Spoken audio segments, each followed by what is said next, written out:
If the entire world was made from the words, "Let there be light," and we are made in the image and likeness of God, then surely our words have just as much power, power to create, power to bring life, and power to change our lives for the better. Hi there, Joe here. Today's video is called You Are What You Speak. Yep, the power of the tongue is incredible, and we become what we speak. We either bring life or death, blessings or curses. So what are you speaking, and how does your life look?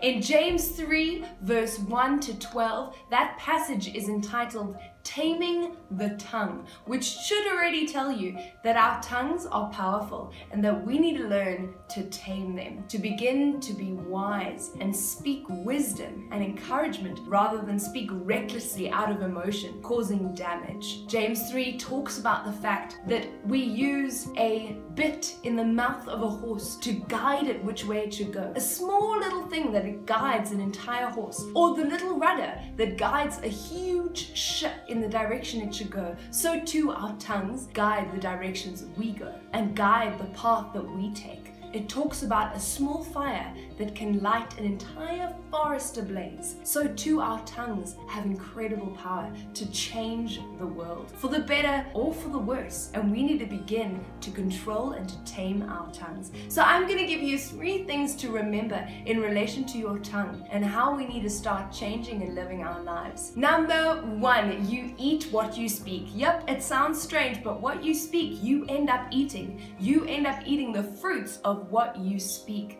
What you speak sows a seed, grows a tree, and the fruit of that is what you're going to be eating. So what are you planting? What are you speaking? In Proverbs 18 verse 20 to 21, it says, "From the fruit of their mouth a person's stomach is satisfied.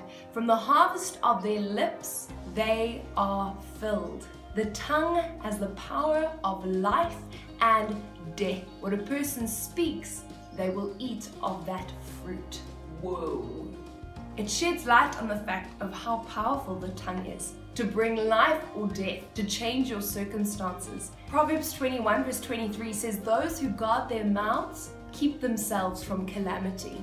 What? That just by guarding our mouth and what we say can keep us from calamity? That's how powerful your speech is. That's how powerful those words are. They don't never harm you. They do harm people, but they can also bring life and bring such richness to your life. In 1 Peter 3 verse 10, it says, "Those who love life and want to see good days," if you want to see good days, then you should keep your tongue from evil and your lips from deceitful words. If you want to see good days, if you want to have a good life, you need to keep your tongue from evil and from deceitful words. We need to start to process what we're saying. We can't base it off of emotion and justify it with our emotions we were going through or the situation. We need to begin to be wise and be careful with what we say and start to speak life, which leads me to point number 2. We are called to speak life.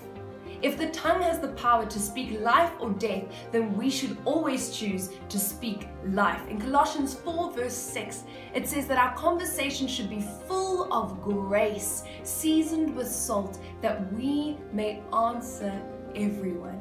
Full of grace and seasoned with salt. That's what our conversation should be. In Ephesians 4, it says, "Do not let any unwholesome talk come out of your mouth, but rather helping to build each other up. Speak to one another according to their needs, that it may benefit those who listen." Our speech should bring life and benefit those who listen. We need to speak life.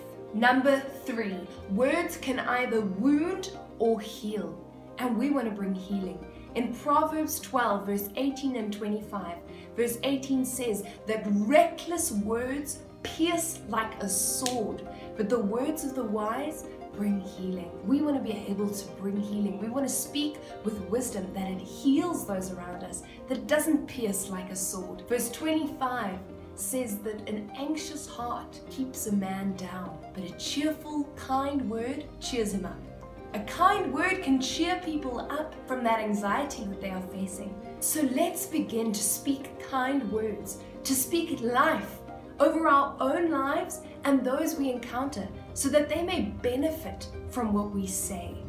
so that we may change lives and expand God's kingdom, that we may begin to live and have good days, that we may keep ourselves from calamity, and that we may encourage others according to their needs, that they may grow and begin to speak life to others and over their own lives. I hope this helped you. Please remember to like, comment, and subscribe. I'd love to hear from you and what else you'd love to hear about.